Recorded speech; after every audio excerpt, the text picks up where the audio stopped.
प्रिय श्रोताओं, अग्निसागर के इस द्वितीय भाग के अंतिम प्रस्तुति के रूप में मैं चाहता हूं एक बहुत गुनगुनाहट का, एक बहुत मीठा गीत हमारे आक्रोश के कवि से सुने, जो आत्म परिचय के रूप में उन्होंने लिखा है। इसमें कवि का स्वाभिमान भी झलकता है और कवि की महत्वाकांक्षाएं और उन्हें नियंत्रित करने वाले उसके आत्मबल की झांकी भी मिलती है। हमारे एक प्रसिद्ध शायर ने कभी ये कहा था कि ये जो खुद को राशन की कतारों में खड़ा पाता हूं मैं, ये जो खुद को राशन की कतारों में खड़ा पाता हूं मैं, अपने खेतों से बिछुड़ने की सजा पाता हूं मैं। भारत के सांस्कृतिक संकटों में से एक जो जड़ों का संकट है, जो अपनी जमीन का संकट है, जो अपनी आस्थाओं का संकट है, उसके विरोध को कहीं यह कविता रेखांकित करती है और यह बताती है कि वर्षों पहले जब कभी हमारे कवि ने आज से 52 वर्ष पहले सोचा था कि एक हाथ में कमल, एक में धर्मदीप्त विज्ञान लेकर के उठने वाला है जग में हिंदुस्तान, वो कमल हमारी सांस्कृतिक सोच का कमल था, वो हमारे सत्यम शिवम और सुंदरम की आस्था का कमल था। वो कमल कहीं इस कविता में प्रस्फुटित हुआ है। मैं चाहता हूं आत्म परिचय शीर्षक से श्री हरिओम पंवार के एक बहुत मीठे गीत के लिए और समाहार के लिए, एक सुंदर समाहार के लिए हम उन्हें आमंत्रित करें। आप सब पुनः एक बार जोरदार तालियों से श्री पंवार का स्वागत करें। श्री हरिओम पंवार।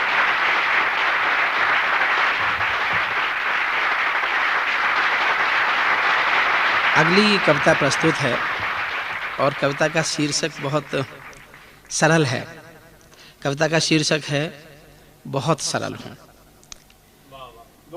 ये उस तेवर की कविता नहीं है जिस तेवर की कविता मैंने मैं अभी पढ़ी है आपके सामने। जब मैं प्राध्यापक होकर विधि विभाग में मुजफ्फरनगर में पढ़ाने गया था तो मुझे याद आता है एक बार एक मेरे वरिष्ठ साथी ने कहा था कि लोग तुम्हारे बारे में पूछते हैं, और उसमें जो मेरा परिचय एक हमारे वहां के वरिष्ठ कवि ने दिया था वो परिचय मैं आज तक नहीं भूला। उन्होंने कहा था कि ये एक कबूतर है, अभी जंगली है, पालतू हो सकता है, और मेरी आज तक की समस्त यात्रा मेरे भीतर के इस मन को पालतू ने बनाने का सफर है।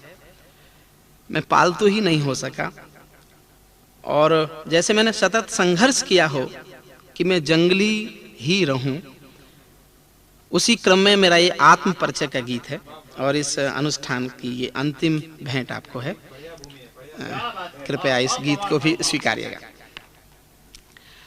कल तुम मेरा नाम पढ़ोगे, कल तुम मेरा नाम पढ़ोगे, इतिहासों के शिलालेख पर जिनके पैरों में छाले हैं, मैं उनकी आंखों का जल हूं। कल तुम मेरा नाम पढ़ोगे, इतिहासों के शिलालेख पर जिनके पैरों में छाले हैं, मैं उनकी आंखों का जल हूं। मैं पीड़ाओं का गायक हूं, शब्दों का व्यापार नहीं हूं। मैं पीड़ाओं का गायक हूं, शब्दों का व्यापार नहीं हूं। जहां सभी चीजें बिकती हैं, मैं ऐसा बाजार नहीं हूं। मुझ पर प्रश्न चिन्ह मत थोपो, मुझ पर प्रश्न चिन्ह मत थोपो, कुंठित व्याकरणी पैमानो, मुझको राम कथा सा पढ़िए। बहुत सहज हूँ, बहुत सरल हूँ, जिनके पैरों में छाले हैं, मैं उनकी आंखों का जल हूँ। दरबारों की मेहरबानियाँ जड़ भी चतुर सुजान हो गए, दरबारों की मेहरबानियाँ जड़ भी चतुर सुजान हो गए। जुगनू विरुदावलियाँ गाकर साहित्यिक दिन मान हो गए, जुगनू विरुदावलियाँ गाकर साहित्यिक दिन मान हो गए। मैं डर कर अभिनंदन गाऊं, इससे अच्छा है मर जाऊं। मैं डर कर अभिनंदन गाऊं, इससे अच्छा है मर जाऊं।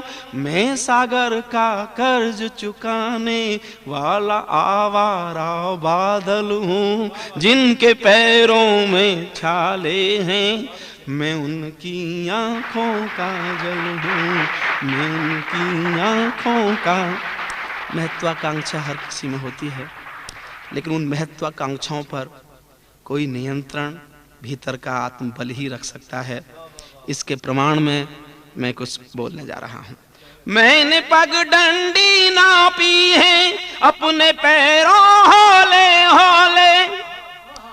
मेरे रास्ते जो पूरे देश के महानगर से लेकर छोटे कस्बे के बहुत छोटी जगह के आम किसानों के बीच तक पहुंचे, ये मेरे रास्ते संसद की ओर भी जा सकते थे, लेकिन नहीं। मैंने पगडंडी नापी है अपने पैरों हौले हौले। मेरे दर से खाली लौटे राजनीति के उड़न खटोले। मेरे दर से खाली लौटे राजनीति के उड़न खटोले। राजभवन के कालीनों पर मेरे ठोकर चिन्ह मिलेंगे। मैं आंसू का ताजमहल हूँ, झोपड़ियों का राजमहल हूँ। जिनके पैरों में छाले हैं, मैं उनकी आंखों।